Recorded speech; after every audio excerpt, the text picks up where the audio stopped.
Good Monday morning, and thank you for being with us here on KARE 11 News Now. I'm Jason Hackett. Let's get right to your headlines. Starting today, the man convicted of killing North High School football star Deshaun Hill will stand trial for murder once again. Audrey Russo's in Minneapolis with the details. Yeah, good morning. Today's retrial comes after a lengthy legal battle over a taped interrogation of Cody Forencamp. Now, it appears as though prosecutors are going to have to proceed with the retrial without that video, which was seen as instrumental in securing the first conviction against Forencamp. Now, the legal team for Cody Forencamp was able to argue that that taped interrogation, wherein Forencamp changed his story multiple times, was illegally obtained. Now, the appeals court agreed, tossing the first conviction in 2024.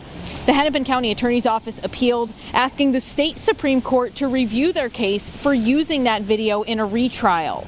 But in December, the state Supreme Court declined. So you can tell there's really a lot of legal maneuvering here. And back in August, Deshaun Hill's family described it as exhausting. I'm hurt. I'm trying to grieve. He's playing with my family. He's playing with us. He just needs to go sit down, do his time. He know he killed him. And just go to jail. Do your 40 years. Now, the retrial is set to begin at 9 o'clock this morning. Back to you.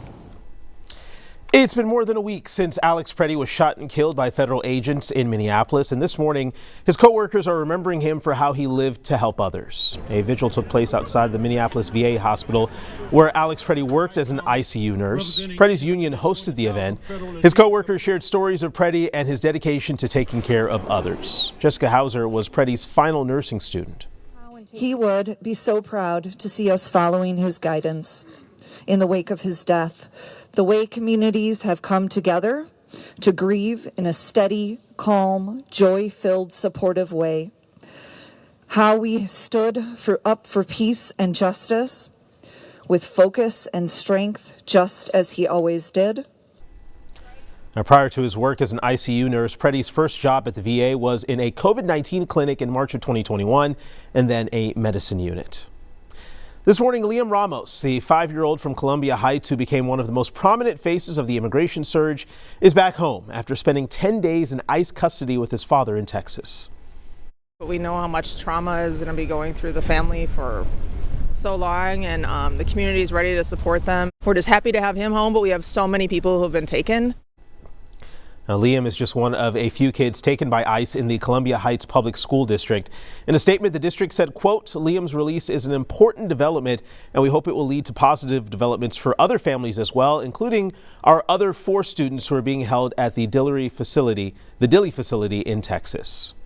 Meanwhile, we're learning the Department of Homeland Security says it's, quote, ceasing all movement in the Dilley facility because of 2 active measles cases. In a statement, a DHS spokesperson said anyone in contact with those patients at the Dilley Immigration Processing Center is now quarantining and said medical staff are monitoring the situation. Well, today, Target's new CEO will be met with protesters outside of headquarters on his first day of work. Demonstrators are calling on the company to take a stand against ICE. Today's effort follows sit-in protests at Target stores across Minnesota over the weekend. A source familiar with the matter tells us Target does not have any formal cooperative agreements with ICE, but we do know there have been a number of ICE detainments inside and around Target locations during ongoing enforcement operations.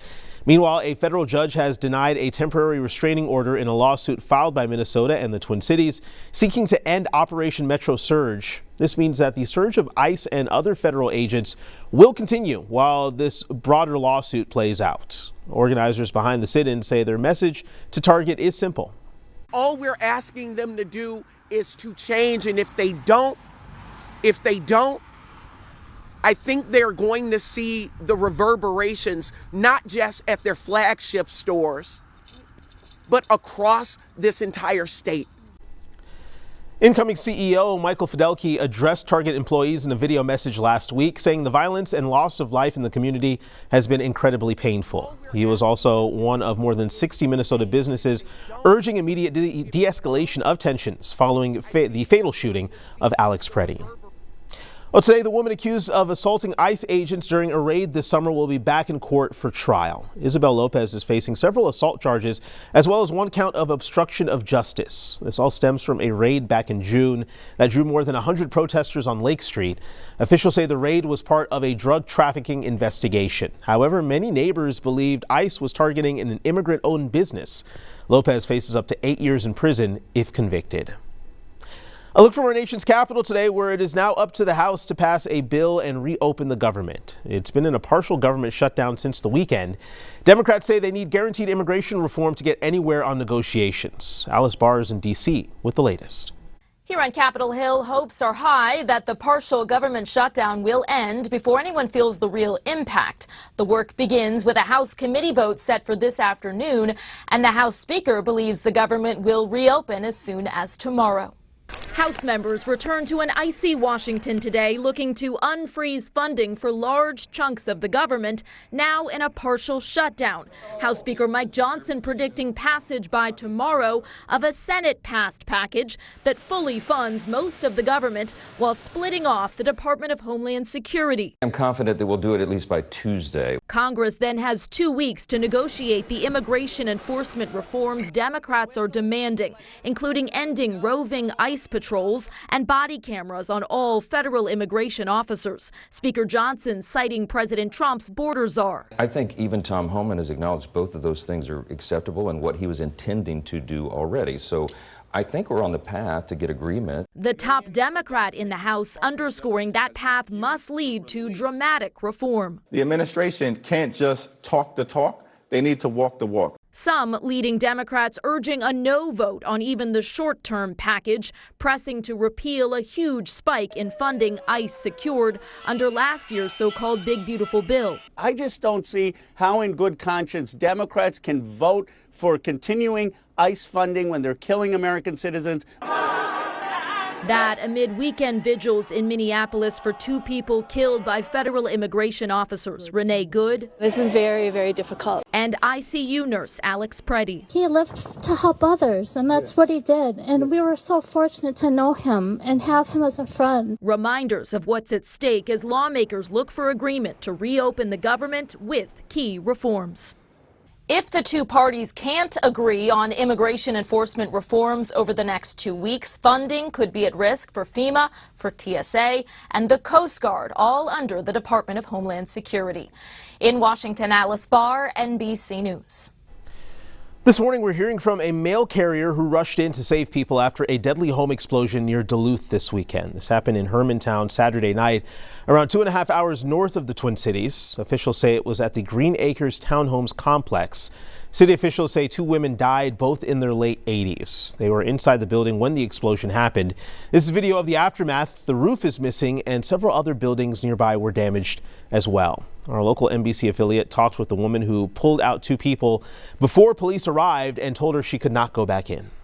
I know the reasons, but I needed to go in and get the last 2.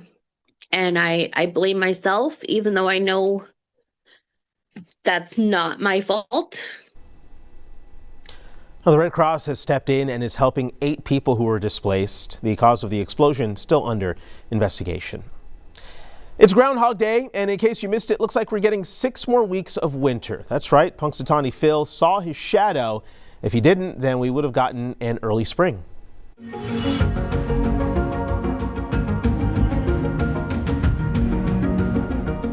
After 2 organized days of economic blackout in the Twin Cities nationwide, this morning, a different approach. State leaders are now calling on Minnesotans to support local and immigrant-owned businesses that have seen a hit since immigration enforcement ramped up. And in today's Communities That Care, they're asking Minnesotans to spend in solidarity. Here's Annabelle Childers. In Richfield. Right now it's just a ghost town. Mary's Glamour Beauty Salon is an echo of what it was just 2 months ago. Usually on a weekend it's full. It's full capacity, and right now we've been having like 5 clients throughout the whole day. Zayuri Hernandez Tovar says her family has owned this salon for 5 years, but since ICE began conducting operations in the area, our business decreased like 95%, I will say. Clients are scared, and they're staying home not just from the salon, but from many shops in this strip mall. They're just afraid not to get deported, mainly, but the violence that has created. The drop in customers causing some businesses, like this one, to close. And Tovar says the financial impact is forcing them to consider it too. We thought about it, we're thinking about it, but we're not sure yet. Just down the road, Sabores de Mexico is pushing through similar challenges. But after debating closing for good, they just opened their kitchen back up. People in the community is asking us to don't do it because they say they need us. Owner Estela Rasenbor says community support is the reason they're still here, but they need that support to keep coming because no matter how small it might seem, stopping by for a meal or coming here for a haircut could keep these businesses afloat. Annabelle Childers, KARE 11 News. No, Tovar says she reached out to the mayor of Richfield asking for help, and they have a meeting scheduled this week. But the big pressure for these businesses is making rents as they see this prolonged dip in customers and clients. Stick with us. More news and weather coming up right after the break.